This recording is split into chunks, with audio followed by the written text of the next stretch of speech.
İngilizce öğrenmek istiyorsunuz ve her seferinde sonuç aynı oluyor. Bir uygulama indiriyorsunuz, 2-3 gün çalışıyorsunuz ve sonrasında bırakıyorsunuz. Aslında sorun burada İngilizce çalışmamanız değil. Her gün doğru kaynağı bulmaya, süreci takip etmeye ve planlama yapmaya üşenmeniz. Bunu nereden biliyorsun diye sorarsanız çünkü ben de tam olarak öyleyim. Sürekli yeni plan yapıyorum, yeni programa başlıyorum ama her seferinde İngilizceye tekrardan başlamış oluyorum. Farklı kurslara gidiyorum. Yani birçok farklı şekilde İngilizceyi halletmeye çalışıyorum. Ama bu sefer bu döngüyü kırmayı planlıyorum. Onu da yapay zeka aracıyla yapacağım. Yapay zekadan bana İngilizce öğret değil de bana İngilizce öğrenebileceğim bir sistem kurmasını istedim. Sistemden kastım da şu, 12 haftalık bir çalışma planlaması hazırladım.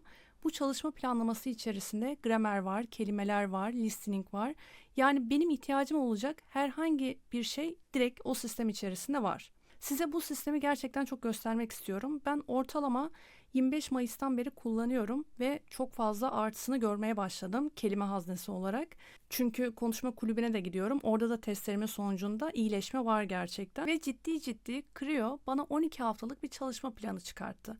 Bu çalışma planı benim Google takviminde yönetebildiğim bir plan. Yani ben her gün belirli saatlerde takvimimde ne dinleyeceğimi linklerden ulaşabiliyorum. Her link birbirinden farklı kaynaklar bu arada ve farklı konular. Bunların hepsini Creo hazırladı. Bu bilgileri ne öğrendiysem, nasıl takip ediyorsam hepsini Notion'a aktardı. Size bütün sistemi göstereceğim. Gerçekten işinize yarayacağını düşünüyorum. Çünkü ben yani bir haftadan beri çok rahatım bu konuda. Bunu da devam ettirmeyi düşünüyorum. Artık döngüyü kıracağım İngilizce konusunda. O zaman hadi Creo tarafına geçelim. İlk olarak size biraz Creo'dan bahsetmek istiyorum. Çünkü bir yapay zeka aracını ne kadar iyi anlarsak o şekilde daha iyi kullanabiliriz. Creo klasik bir chatbot değil, kendini süper AI agent olarak konumlandırıyor. Yani bu ne demek? Sadece size cevap vermiyor, sorularınıza sadece cevap vermiyor. Çözüm üretebiliyor, bir sistem kuruyor ve ürettiği çözüme göre de bir mini app üretebiliyor. Clio ile mesela mini app üretebiliriz. Bunu da farklı projeler olarak yapabiliriz. Size ilk sayfasını göstermek istiyorum. Mesela çalıştığı markaları bu şekilde göstermiş, yani büyük markalarla çalışmış, Google, Tesla, Nestle gibi. Sürekli olarak size ulaşabilen bir yapay zeka aracı 7/24. Yani mesela Telegram'dan size mesaj atabilir. Promptu göndermeden evvel size biraz Creo'nun AI Agent kısmını göstermek istiyorum. Aslında alışık olduğumuz bir ekran panel. Diğer AI Agent'larla hep aynı şekilde bir nevi bütün yapay zeka araçları. Ama Creo'da bir fark var. Mesela ben çok detaylı bir şekilde göstermesini istedim bana. 12 haftada ne kadar gelişebileceğimi. Bana burada bakın grafikler çizdi. İşte hafta hafta kaç kelime öğrenebileceğim ve günün sonunda 500'den fazla kelime öğrenebileceğimi söyledi bana. Şimdi şöyle ayrıca bakın burada birçok farklı aracı kullanabiliyorsunuz. Bu özelliği ben sevdim. Hem Cloud tarafını kullanabiliyorsunuz hem Gemini tarafını, hem de ben zaten size kanalda da birçok farklı video yapmıştım. Minimax de var içerisinde. Yani Creo tarafında bu süper AI Agent olması ben aşırı sevdim açıkçası. Bağladığım takvimde bahsettiğim gibi her gün bana A2'den B1'e çıkabileceğim şekilde yeni linkler oluşturuyor. Tabi burada yönlendirme olduğu için buna tekrar tıklarsanız bir sıkıntı değil. Linklerin hepsi birbirinden farklı. Çalışacağım konular. Yani bu harika. Çünkü ben mesela bu siteleri çok aktif kullanıyorum. Zaten konuşma kulübünde de hep bunları kullanıyoruz. Bunlara girmemizi öneriyorlar. Ben burada sürekli acaba ne çalışsam diye sürekli düşünüyorum.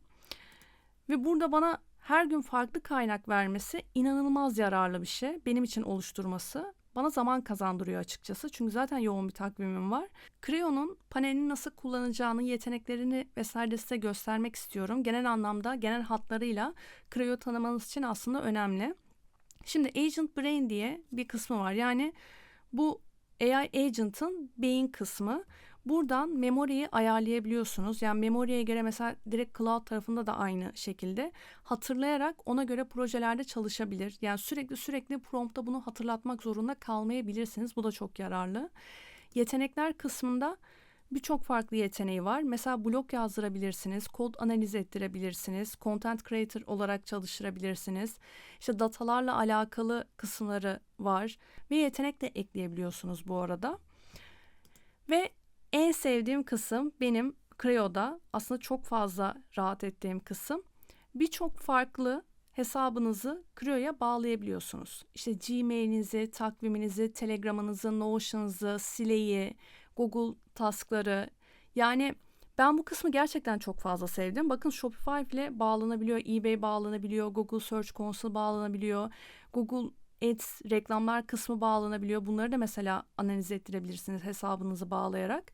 Ben şu anda sadece 2 kısmı bağladım burada. Sizinle beraber birçok farklı hesabı bağlayacağız.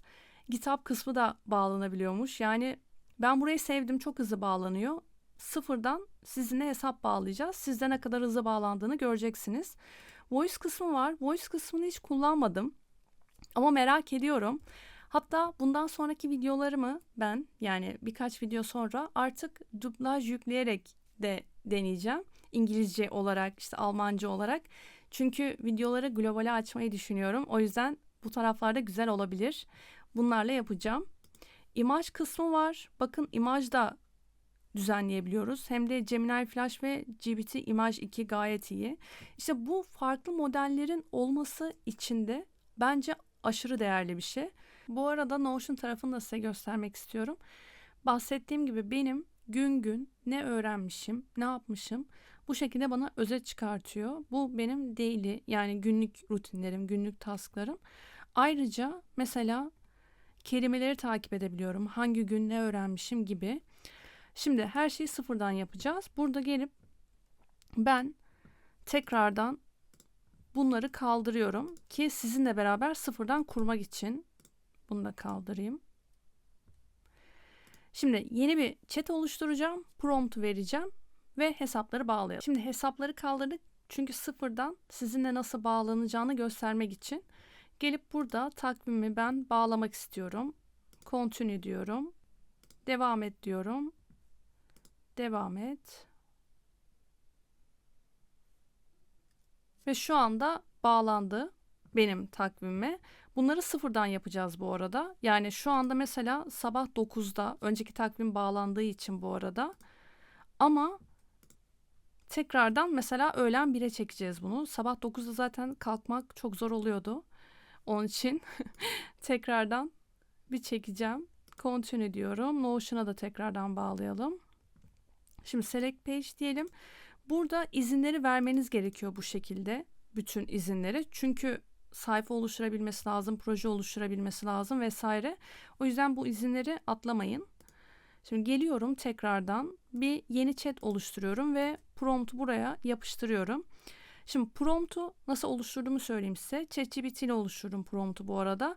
Ben 12 haftada A2'den B1 seviyesine çıkmak istediğimi söyledim. Bu hem kelimelerde hem gramerde hem listening'de hepsinde yani. Şimdi buradaki hedefimiz benim 500 kelime öğrenmem. B1 seviyesinde olmam için 500 kelime 12 haftada öğrenmek istiyorum dedim. Her gün 30 dakika çalışmak istiyorum dedim. Ve 2 tane her hafta konuşma pratiği yapmak istiyorum dedim. Sonrasında işte benim için aslında sınavlar falan oluşturacak B1 seviyesinde. Yani B1 olabilmem için daha doğrusu. Burada işte 12 haftalık bir plan yapmasını söyledim ve bana her gün benim rutinimi, tasklarımı göstermesinden bahsettim. Her gün bana 9'da değil de 1'de söylemesini istiyorum. O yüzden prompt'u İngilizce veriyorum. Bu arada önceki videolarımda da söyledim. Bütün promptları İngilizce vermenize öneriyorum. Yani çok kısa şeyleri Türkçe verebilirsiniz ama İngilizce çok daha iyi anlıyor tüm yapay zeka araçları. O yüzden siz de bütün promptu İngilizce yazmaktansa eğer zorlanıyorsanız ChatGPT'ye atabilirsiniz. O şekilde kopyalayıp yapıştırırsınız. 4 p.m. every day diyelim. Promptu detaylı bir şekilde işliyor burada, aslında neler yaptığını da gösteriyor bize. Bakın bu şekilde bir sayfa da oluşturdu. Yani çok tatlı aslında, sayfa oluşturuyor. Şu an hesaplarıma bağlıyor. Benim kullanabileceğim HTML yapısında bile bir şey oluşturdu. Bence çok iyi. Bu tarafı seviyorum. Zaten direkt hesaplama bağlayacak. Şimdi birazdan göreceğiz. Ben sadece ayrıca Telegram'ı da size göstermek istiyorum. Çünkü Telegram'ı zaten ben aktif kullanıyorum. OpenClaw tarafında mesela. Proje yapıyorum orada. Telegram'ı da bağlayalım. Sonrasında burada bot token oluşturmamız gerekiyor bizim. Bot Father'a yazıp aynı OpenClaw'da yaptığımız gibi bir bot oluşturacağız. Şimdi geliyorum bot Father'a ve burada new bot diyorum. Burada ismi kabul etti. Yani burada tamamen sizin vereceğiniz bir isme göre. Ben Creo English Yıldız A2 alt tire bot şeklinde oluşturmanız gerekiyor. Zaten OpenClaw tarafında da aynı, Creo tarafında da aynı. Bot Father'a bot oluştururken bu şekilde alt tireli oluşturuyorsunuz. Şimdi bunu alıp bizim buraya yapıştırmamız gerekiyor bot token'ı. Bu arada ben bunu video için oluşturuyorum. Yani tekrardan sileceğim. Siz bu token'ı hiç kimseyle paylaşmayın. Bunlar özel bilgiler. Prompt tarafı okey, halletmiş bu kısmı. Şimdi burada yeni üstüne eklemiş aslında. Bu kısımları sileceğiz. Diyeceğiz ki hani sabah 9'da olanları kaldır. Yeni kısımlar direkt kalacak. Bakın burada direkt eklemiş ama link olarak eklememiş. Bakın burada farklı olarak eklemişti. Farklı linkler. Burada direkt sadece konuyu eklemiş. Konuşma zamanlarını bu şekilde turuncu yapmış. Bu da güzel olmuş. Bir gün öncesine kendimi hazırlarım mesela. O zaman şimdi promptta şunu diyeceğiz. Burada harici farklı linkler olsun. Yani her gün farklı konularda çalışacağım. Telegram tarafında da mesaj geldi. Merhaba Yıldız, aktif misin diye yazmıştım. Merhaba Yıldız, ben senin personal olarak kişisel çalışma asistanım, koçum yani aslında. A2'den B1'e çıkartacak beni. Ve her gün bana bu şekilde bir hatırlatıcı kurduğunu söyledi. Öğlen 1'de. Bu 1. hafta 1. gün şeklinde. Çünkü sıfırdan kuruyoruz sizinle şu anda. Yapmam gerekenleri söyledi. Bakın linklendirme vesaire her şeyi yaptı. Kaç dakika olduğunu söylemiş. Gramer 8 dakika, listening 7 dakika. Şu takvim kısmını düzeltelim. Sabah 9'ları kaldıralım ve burayı biraz daha detaylandıralım ki farklı linkler olsun. Ben direkt yönlenebileyim. İkinci promptu göndermek istiyorum. Bakın burada koçu kurduğunu söyledi ve saat olarak da söyledi. Kurduğu agent'ı söylüyor bakın fark ettiyseniz. Yetenekler kısmı var. Mesela bunları falan düzenleyebiliriz burada. Şimdi size burayı da detaylı olarak göstermek istiyorum. Biz öğlen 1'e kurmuştuk zaten zaman ayarını. Hem prompt vererek hem de siz gelip burada schedule kısmına gelip interval kısmında yani şu ilk seçenekteki kısımda saat kısmını manuel olarak ayarlayabilirsiniz. Manuelden kastım şu, işte mesela kaç defa çalışacağını, dakikasını, saatini, gününü vesaire burada ayarlayabiliyorsunuz. Hem de haftasını da ayarlayabiliyorsunuz. Bence bu en önemli kısmı. Çünkü biz şu anda yeni kurduğumuz için 1. haftadayız. 2. haftada mesela öğlen 1'de çalışmak istemeyebilirsiniz. Akşam müsaitsiniz diyelim. Gelip 2. hafta burada farklı bir zaman aralığı seçebilirsiniz, ayarlayabilirsiniz. Burada haftaları görüyorsunuz çok detaylı şekilde. Bakın bu şekilde farklı konularda bize hafta sistem oturtmuş. Bence mükemmel. Şimdi 1. hafta için zaten öğlen 1'de kurulu. Bunu prompt vererek de yapabilirsiniz. Gelip buradan da inceleyebilirsiniz. Time zone'unuzu yani şu anda bizim bulunduğumuz zamanı burada ayarlamanız gerekiyor ki size ona göre zaman dilimine göre göndersin Telegram'dan mesajları. Ve Cron Expression kısmı var. Burası intervala göre biraz daha detaylı zaman ayarı yapabileceğiniz bir yer. Yani intervalda yapacağınız tüm düzenlemeleri burada da aynı şekilde yapabilirsiniz ama burası biraz daha teknik kısmı. Yani teknik olarak zaman ayarlıyorsunuz. O yüzden burayı rahatlıkla kullanabilirsiniz. Size öneri olarak söylüyorum. Bakın unit kısmında dakikasını, saatini, gününü, haftasını ve ayını bu şekilde seçebiliyorsunuz. İşte kaç defa çalışacağını vesaire. Yani gerçekten bu kısım güzel. Ben orayı çok sevdim. Schedule kısmı bayağı iyi. Telegram'dan buna göre size mesaj atacak. Ben sevdim gerçekten. Yani sonuç inşallah çok güzel olur. Çünkü İngilizce aslında çok önemli. Hem yazım tarafında hem toplantılarda. Ben aktif şekilde çalışıyorum. Yani İngilizcemi geliştirmeye çalışıyorum. Burada A2'den B1'e nasıl kelimeleri düzeltirim diye size de göstermek istedim. Şimdi ben ikinci promptta şunu belirttim. Takvimde sabah 9'daki hatırlatmaları kaldırmasını söyledim. Çünkü biraz temizleyelim burayı. 2 tane olmasın. Sadece 1'de olanlar kalacak. Ayrıca burayı detaylandırmasını istedim. Farklı farklı linkler versin sürekli. Ben aramak istemiyorum çünkü. Bakın 1'deki olanlar kalsın dedim. Sabah 9'da olanları kaldır dedim. Sonrasında bunları detaylandırmasını söyledim. Bana direkt link vermesin, geniş link. Çalışmam gereken linki versin dedim her gün. Ve burada tekrardan belirttim aslında hangi kelimeleri nasıl çalışmak istiyorum vesaire gibi. Şimdi bunu da gönderelim ve direkt takvim sonucuna bakalım. Size kredileri de göstermek istiyorum aslında. Ben ortalama yani bir haftadır kullanıyorum şu anda. Bir haftadır ama çok fazla denedim. Hani nasıl daha iyi prompt yazarım, İngilizce tarafında nasıl daha iyi cevap verir gibi. Ve sizinle tekrardan deniyorum. Video öncesi de tekrardan denedim. Şu anda 118 kredide 200 kredilik almıştım. Ben çok aktif kullandığım halde bu kadar tükettim. Yani size 200 kredi aslında yetebilir ve her gün 5 kredi de hediye veriyor. O da güzel bence. 5 kredi üstüne eklenmesi. Evet, en son verdiğimiz prompta göre de düzenleme yapmış. Hemen size göstermek istiyorum. Bakın 2 tane üst üste aktif şekilde yok. Sadece önceki çalıştıklarımı bırakmış. Bunlar normal. Beni rahatsız eden bir şey yok. Şimdi burada dediğim gibi detaylandırmış ve en önemlisi bu. Ben farklı linkler istemiştim. Yapacağım yani çalışacağım kısımları da bu şekilde detaylandır söylemiştim. Bakın bu şekilde farklı farklı linkler var. Hemen test edelim.